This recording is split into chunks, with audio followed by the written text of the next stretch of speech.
Bonjour à tous, on va parler des achats et des assurances aujourd'hui. Alors, première chose, vous avez différents types d'achats.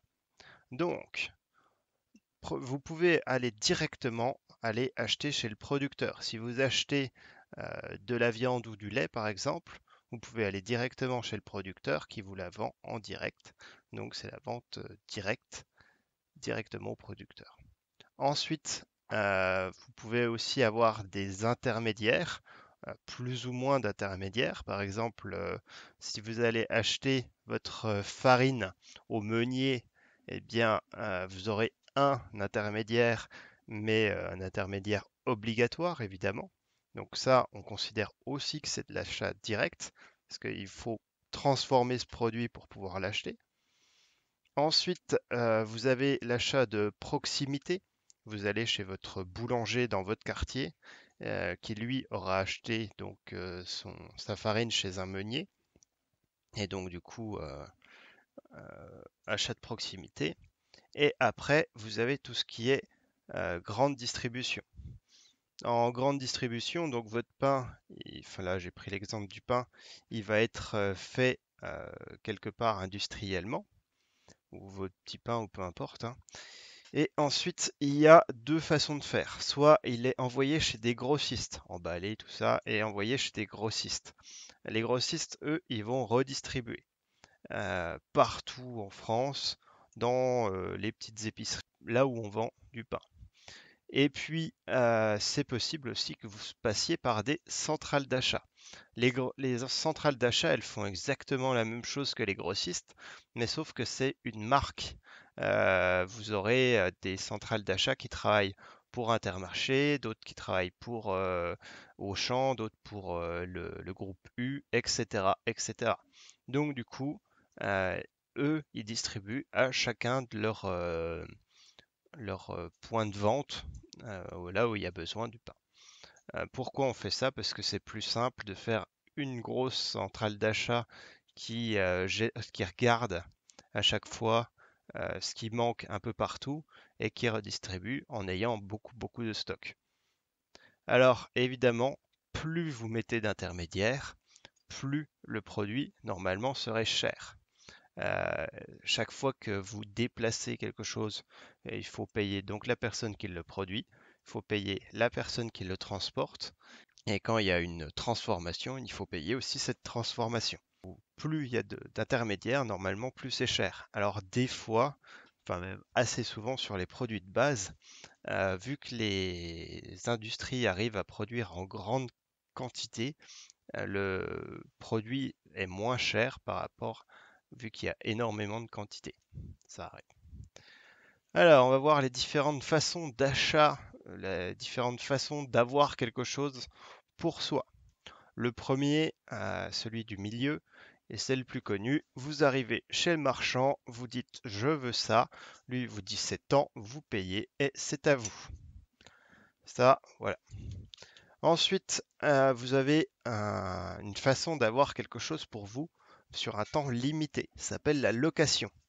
Vous payez euh, quelque chose qui vous payez très très peu cher par rapport à son prix final et il est à vous pendant un temps court. Ensuite, vous pouvez avoir la location avec option d'achat. Ça arrive assez souvent pour les voitures. Euh, Vous arrivez chez votre concessionnaire auto, vous dites cette voiture-là, elle me plaît. Votre concessionnaire, il vous dit ben, on va faire une location avec option d'achat. Vous me la louez pendant 3 mois. Et au bout de 3 mois, si vous êtes content avec, eh ben, vous payez ce qui reste à payer et elle est à vous.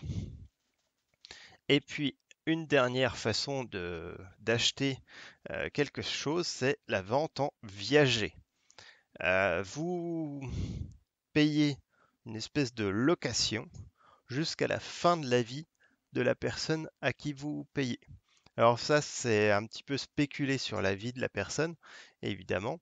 Alors c'est plutôt des grosses choses qu'on paye comme ça, plutôt des maisons généralement.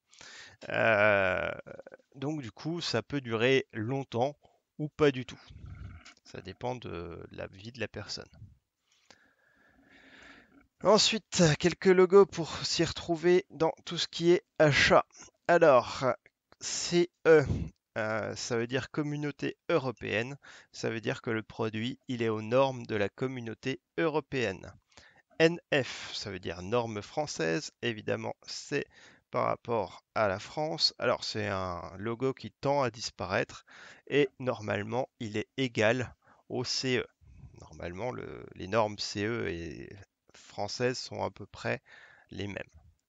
Ensuite, E, juste le E, c'est une norme sur les emballages. Ça veut dire que le poids qu'il y a à l'intérieur de votre emballage, c'est très souvent sur des choses qui sont des produits pour manger.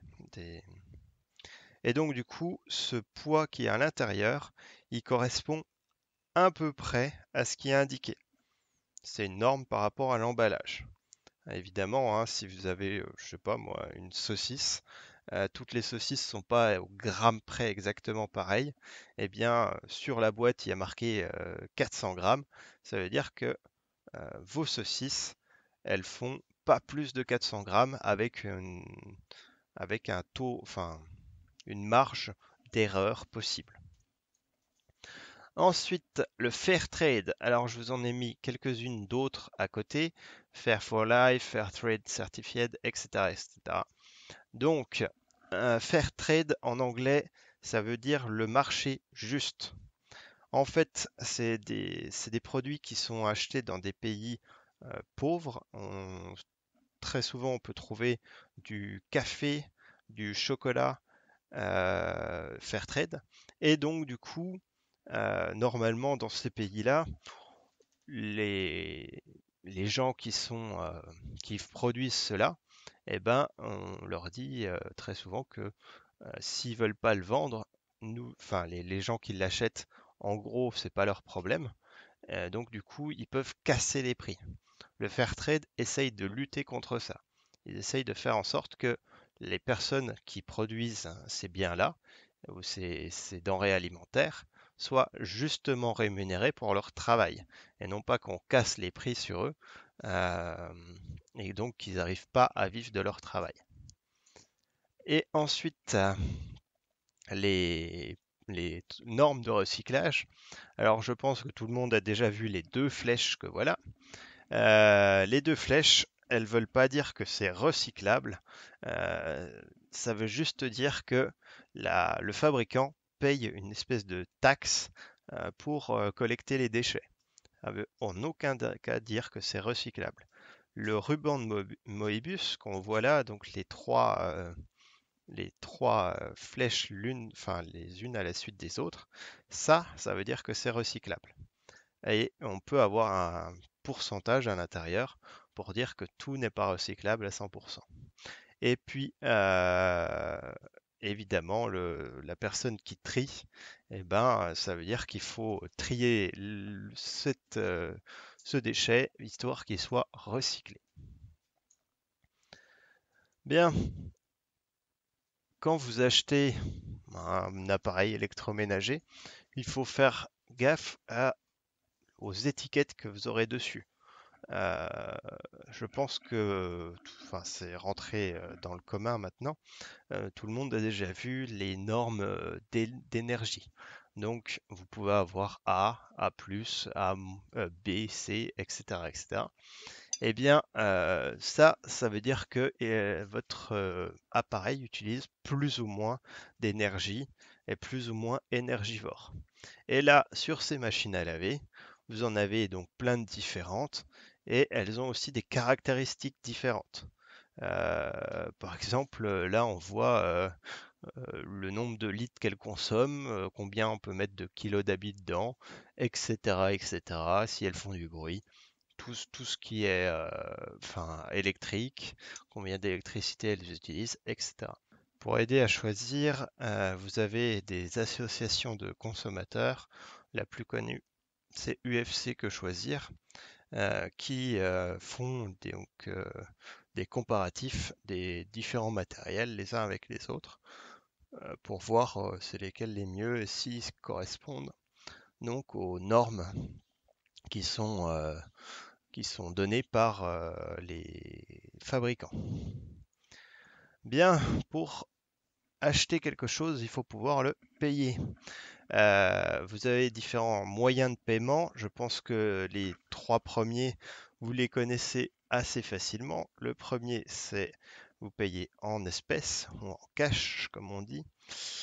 Ensuite, vous pouvez payer en chèque. Et le dernier, le plus utilisé en ce moment, c'est la carte bancaire. Ensuite, vous avez aussi d'autres moyens de payer des choses. Par exemple, l'autorisation de prélèvement automatique. Votre fournisseur d'énergie vous envoie une autorisation de prélèvement automatique. Vous remplissez tout ça et donc du coup, ils ne vous ont pas à vous demander. Ils vont se servir directement dans votre compte. Enfin, votre compte leur envoie la somme qu'ils demandent sans problème. Vous avez la carte qui est affiliée à un grand supermarché. Par exemple, donc là j'ai mis Auchan, ça aurait pu être d'autres. Vous avez la reconnaissance de dette, comme celui qu'on a au-dessus. Et puis le chèque de banque. Chèque de banque, sachez que pour toute transaction normale de la vie de tous les jours, il n'y a pas trop de problème, vous pouvez le faire avec un chèque ou la carte, etc., etc. Par contre, dès que vous avez des grosses transactions, par exemple si vous voulez payer une maison ou je ne sais pas, une voiture, eh bien vous aurez besoin d'un chèque de banque. Vous allez à votre banque, ils vont vous certifier un chèque et donc comme ça vous aurez un- une assurance que bah, c'est pas faux ce chèque et que c'est pas un chèque en bois. Ça se fait beaucoup pour les très grosses sommes. Par exemple là 19 400 euros, 490. Bien, on va passer à tout ce qui concerne les contrats et les assurances. Déjà, il faut savoir que quand vous achetez quelque chose, vous passez un contrat implicite avec le vendeur. Alors, peu importe hein, que ce soit une personne factuelle qui est en face de vous ou pas. Là, j'ai pris une personne factuelle, c'est plus simple. Alors, payer le produit acheté au jour et lieu prévu. Ça revient aux acheteurs. Délivrer le produit à l'origine du contrat, ça revient au vendeur. Garantir la qualité du produit acheté, ça c'est le vendeur. Prendre livraison du produit acheté au jour et lieu prévu, c'est les acheteurs. Délivrer toutes les informations sur le produit, nature, prix, etc. C'est au vendeur. Et respecter la nature de la commande, donc c'est au vendeur de le faire. Qu'est-ce que c'est qu'un contrat? Vous achetez quelque chose contre de l'argent. On vous donne un bien et vous donnez de l'argent. Ça, c'est un contrat. Si jamais ça marche pas comme contrat, vous pouvez soit régler ça à l'amiable. En gros, vous essayez de vous arranger avec l'autre personne. Soit, eh ben, si ça marche pas, ça va devant les tribunaux. Euh, un des règlements à l'amiable les plus connus, c'est le constat amiable d'accident automobile. Donc chacun remplit sa partie et du coup les assurances fonctionnent. De l'autre côté, par exemple, vous avez les divorces. Ça peut se passer à l'amiable, donc ça peut se passer assez facilement, ou alors ça peut être une bataille juridique complète. Bien, on va parler des assurances. Alors là, vous avez les assurances qui sont plus ou moins obligatoires en France. Première assurance obligatoire, c'est l'assurance responsabilité civile.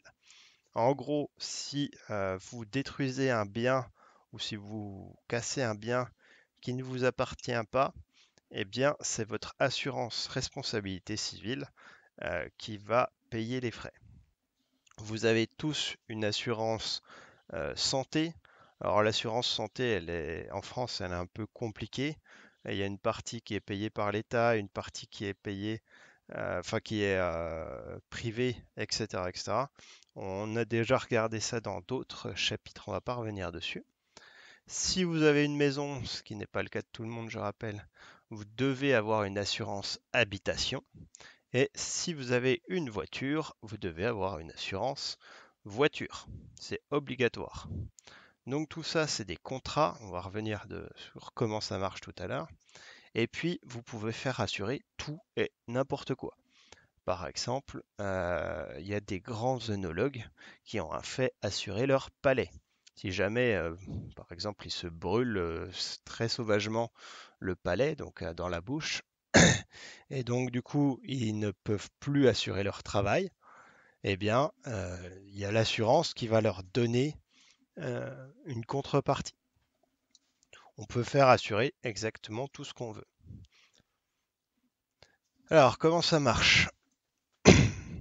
Vous allez chez votre assurance, n'importe laquelle, vous allez signer un contrat d'assurance. Le contrat d'assurance, donc, il est signé par les deux parties et il y a tout ce qu'il faut savoir dedans.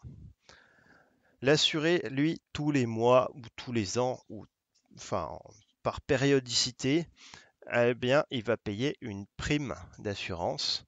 Il va donc payer de l'argent tous les mois, très souvent c'est tous les mois.